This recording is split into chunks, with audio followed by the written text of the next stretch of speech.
My girlfriend of 2 years cheated and I didn't find out till she was engaged 3 months later, but I got the last laugh. Hello, first time posting and all. To be honest, I've been a little worried that my ex might find this since she might recognize my username, but it's been 4 years since the split, so duck it and duck her. Also, if this isn't the right subreddit for this story, please let me know. But buckle up, this is going to be a long one. I met my ex when we were both attending college. I was 24 and she was 22. I had never really dated much before her. I had just gotten out of a toxic year-long relationship that didn't work, but we were amicable. The other girl was seriously sad. I loved her, but she was so overwhelmingly sad I could do anything. I consider myself an empath and her sadness would seep into me. So I broke it off. My ex was the one that sort of approached me as we were both living in the same apartment complex. I had gone out of my way to help her a few times, but she asked for a ride, and that was what sparked the friendship then relationship. I would spend hours with her whether she was at home or closing at the sandwich store she worked at. She was taking time off from school due to sadness and a failed engagement from a year or so ago. Though as far as I know she never finished school period and transferred twice to other universities. We partially bonded over her story about who she had been betrayed and cheated on by her ex, though I now question how much of the story was true. We became inseparable. She introduced me to her parents only after 2 months of FWB. After a few months, I wanted to become my girlfriend since I simply had no interest in other girls aside from her. She declined, saying she wasn't ready because of her past engagement. This should have been my first red flag, but I, like the idiot I was, gave her a pass. We continued dating exclusively. She didn't date anyone else and either did I. A month later I brought up our status again because if we were exclusive anyway, why not just admit what we were? She continued to fight it. There were times during our relationship where things seemed perfect. She seemed to like everything I liked. She had similar goals and we just seemed like a perfect match. But sometimes I would notice backhand remarks about me. She would sometimes compare me and talk about her different exes. We would sometimes fight over such a small thing and I would try to de-escalate it, but she wouldn't have it. She would run out of my apartment and at times I would chase after her. She would become angry that I did that, saying I should give her space. So the next time she did that, I wouldn't chase after her and then she would accuse me of not caring about her. She also began to gaslight me about certain things I remembered her saying, though at the time I didn't know what gaslighting was. But like a sucker in love I went with it. Many of my friends would remark to me when I spoke about her that I could do better. That she didn't treat me right, but I just brushed it off. People listen to your friends, they usually are looking out for you. After dating for a year I would still bring up becoming official BF/GF, but she was still resilient. She would still say she wasn't ready, but I was the best guy she had ever dated. All of her friends knew we were dating, but to be honest I didn't like them. She would invite me to hang out with them, but they were very cliché and I'm not like that. Also they had a cat and I'm allergic, so I would use that as an excuse. As time went on we would go on dates, she would call me every night and we would stay on the phone all night until one of us woke up the next day. She said due to her sadness I was comforting and helped her sleep. We continued to have problems at times where she would even get physical. She slapped me hard on 2 occasions. Both were not because we were fighting but because she thought it would be funny. Each time I told her that was disrespectful and that since I would never do that to her, I expected the same in return. During one of our fights she once stated, "My roommate knows all the guys that would be willing to be NCMOs in the complex, so I don't really need you." But finally after a little over a year of dating she gave in and decided to be GF/BF, but I noticed that she seemed to keep it secret to everyone except her family. I thought it was weird, but seeing as I had gotten what I wanted I paid no attention to it. I'm going to put this in here and say there were times I wasn't a perfect so. I also deal with sadness and the stress of work, school, family, and her became too much at times. I lashed out but never hurt her. I would point out the things she had done that were hurtful to me. We broke up several times. Sometimes I would break up with her and sometimes she would break up with me. But each time one of us would relent and come back to each other. One time I was a bit pushy and self-harmed to show her how much it was hurting me. She had also self-harmed and expressed being suicidal during us dating, and to be totally honest I got the idea from her. I was truly in love with her. She told me she was with me. We discussed marriage, children, where we would live, etc. During this time she moved twice. First to an apartment down the street and then to her parents' house about an hour north. During when she lived in the apartment down street she threw a party. When it was over none of her friends stayed to help clean, just me. She told me this was proof I'd be a good husband. After her move to her parents, I would visit her almost weekly. But I began to notice a bit of distance at times. She was replying slower and slower to my texts and calls. But if she called or texted me, she expected a quick reply. Whenever she needed me I would come to her. Even if it wasn't only she would decide what to do then. That hurt so much, as I've wanted to be a father and would never leave my children alone. But I would simply fight with her and we'd end up making up.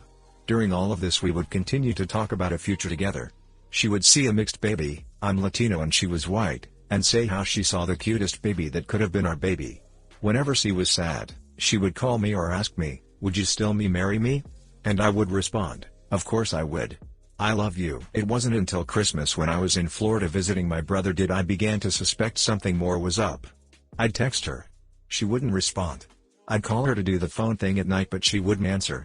But one time she called and asked if I had the Some movie on DVD, and when I asked why, she said I wanted to watch it with my family but I could sense something was off. When I came back from vacation and started the new semester of school, she came to visit me, sort of. She came to my university for some reason and lost her Fitbit and called me to help her. I came to help and she spent some time together but I could feel something was different. She then told me she wanted me to come visit her in 2 days at her parents' house as she had something to talk to me about. It was then I knew what was coming. I talked to some of my friends and prepared for the worst. When I got to her parents' house, it was late.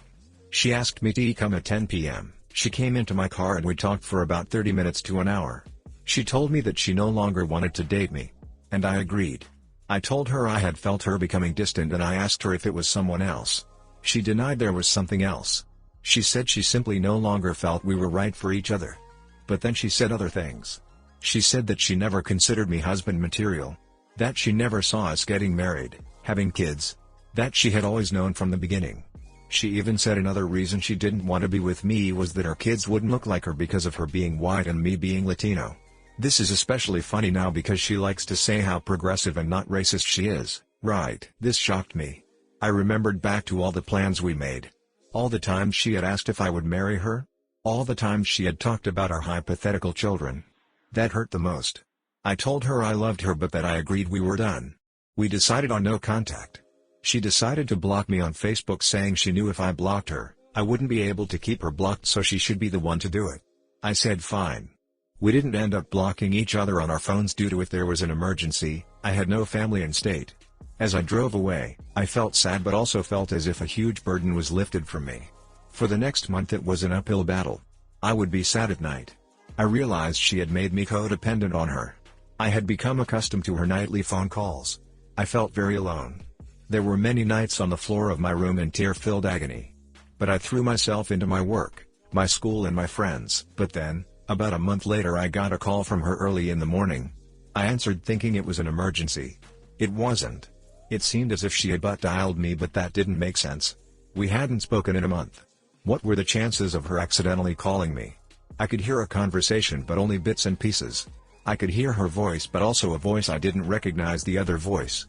It was definitely a guy. I heard something about snow and I swear I heard my name mentioned but then the call ended. I know I shouldn't have but I reached out to a few friends and heard she had started dating someone.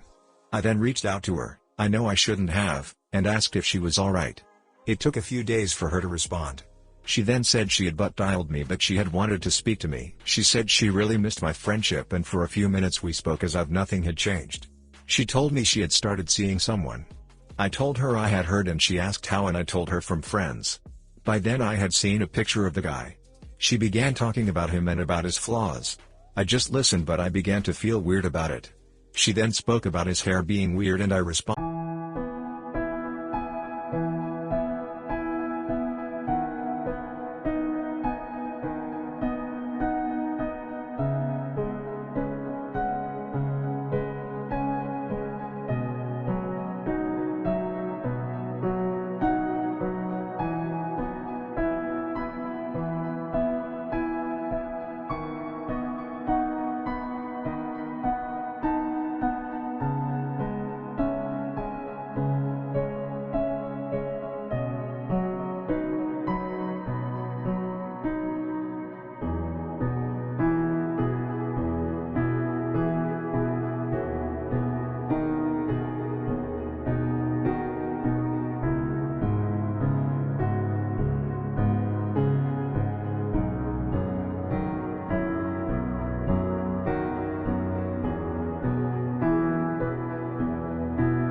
It is a bit but I guess she had been speaking about his hair years ago and then began to question how I knew what his hair looked like back then.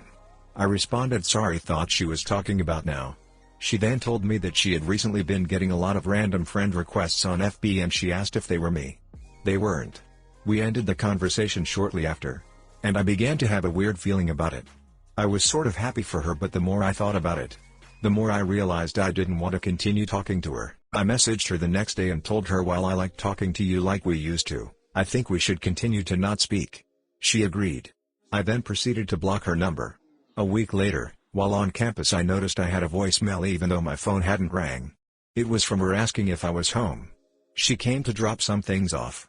I personally felt like there wasn't anything worth her returning, and it pissed me off that she had come and dropped the stuff off at my front door since no one was home. I became really annoyed. I had told her no contact anymore. I then decided to write her an email. I told her basically that I had loved her with all my heart, but that she had mistreated me in a lot of ways, lied to me, etc. I told her to thank her parents for being kind to me. We had a rather good relationship and they actively told me how amazing of a BF I was. I then proceeded to tell her I want no contact of any kind. That she was now blocked from my phone. I said though we live about an hour away now, it would be possible to run into each other due to friends living close to me and such. I told her the way you treat me is how I will treat you if we see each other. If you treat me like a friend, I'll treat you like a friend. If you treat me like an enemy, I'll treat you like an enemy. If you treat me like I don't exist, I'll treat you like you don't exist. I sent the email and didn't expect to ever hear back from her. Boy, was I wrong. A few days later, I received a reply from her dad. Her dad, mind you, is an ex-Marine and a lawyer. In his email he stated that I should leave his daughter alone. He accused me of excessive following her, not sure how I was, seeing as I was an hour away and busy with school, work and friends. He accused me of creating fake FB accounts and cyber excessive following her. Once again, I didn't create any to do that, though I had looked at her account from a friend's account a few times, but that was it. I mean, who hasn't? But then he used that line about treating her the way she treats me, and he highlighted that part and said I consider this a threat. He proceeded to tell me to leave her alone, otherwise he would get a restraining order. I was blown away. Her dad and I had always been on good terms. I just couldn't believe what I was reading. I spoke to a few people and, having studied a bit of law in university, responded to him. I told him, look, I want nothing to do with your daughter. She was the one who reinitiated contact. In fact, she came to my house, without my knowledge, a week ago. If I'm a stalker, why would she risk coming to my house? I told him that we both know what he had said were unsubstantiated and no judge would ever give them a restraining order. I told him never contact me again and I'll do the same to him and his daughter. It was then that I wondered what the duck was going on. What stories was she telling people about me? What sobtale is she spinning and why? I told some of my friends about what happened and they were blown away too. They just told me that I had dodged a nuke and I should be happy. I thought the story would end there, but like I said, this is a cheating story, a long one but a cheating story nonetheless. So we had broken up in January. Just after the first week of April, a friend of mine messaged me while I was working and told me that my ex had just gotten engaged. I was floored. It had only been 3 months. For the girl that had constantly said how hard relationship had been for her because of her cheating, harmful ex-fiancé, it just didn't make sense. But what was interesting, my friend told me, was a comment that someone had put on her announcement. This person was congratulating her on her engagement and so happy she could help them get together back in November. The same November when we were still going out. Yes, we're an exclusive at that point, but to me, since I had given her several outs and she lied about there being someone else, I consider that cheating. I was livid. And then everything came into place. That's why she became distant at Christmas. That's who she wanted to watch that movie with. That hurt, but I got on with my life. I was still having sadness issues. Trust issues. I spoke about it to some people. Friends, church people.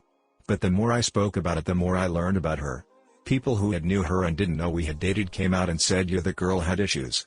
They told me things they probably shouldn't have told me, but whatever. I found out all the nasty things she said about other people and I began to realize that she never really cared about me. She simply wanted someone to care for her and then dump once someone better came along. I realized that the reason I fell in love with her was not because of who she was, but what she pretended to be. She had heard about me, knew I was a nice guy and decided I was empathic enough to trick. She simply reflected myself back at me and I thought I was dating someone similar to me, but really I had been dating a narcissist. But this helped me understand a lot about myself. That I care too much. Love too deeply. And need to be careful who I give my love to. Lesson learned. So half a year passed. I hadn't run into her, but I had heard she had moved back to my city with her husband, so much for me being a stalker. Some of my friends had a few run-in with her and one embarrassed her by making a romantic innuendo about something she had done. Love you Danny boy, brothers for life. I got invited to a friend's wedding. I couldn't make it to the actual ceremony but I made it to the reception. I was just finishing up making a small speech making fun of my friend. Dude had a laugh that was so annoying and loud, you wouldn't believe. I was ending my remarks and was about to sit down when a mutual friend started walking into the room. And who was right behind her? My ex and her husband. I saw her and was a bit surprised. Just as she was about to walk into the room, our eyes met. And in the moment, instead of walking into the room she pushed her husband back into the hallway out of sight and quickly followed. I was taken back and stepped out to the other side of the building to collect my thoughts and feelings. I was overall fine but the shock of seeing her was interesting. After a few minutes I came back into the room and noticed my ex and her husband had never entered the room. I then asked my friend if he invited her and he said yes. I told him a heads up would have been nice but he said that he didn't even think about it. He wasn't that close of a friend, more of a mutual friend of one of my best friends. Anyway, minutes passed and the new couple was about to have their first dance, so we all moved some chairs out of the way. I happened to be on a side of a door putting chairs away when my ex came through that exact door, saw I was right next to her and ran to the other side of the room with her husband in tow. We avoided each other the rest of the reception except for a couple of glances. But in that moment, I felt whole again.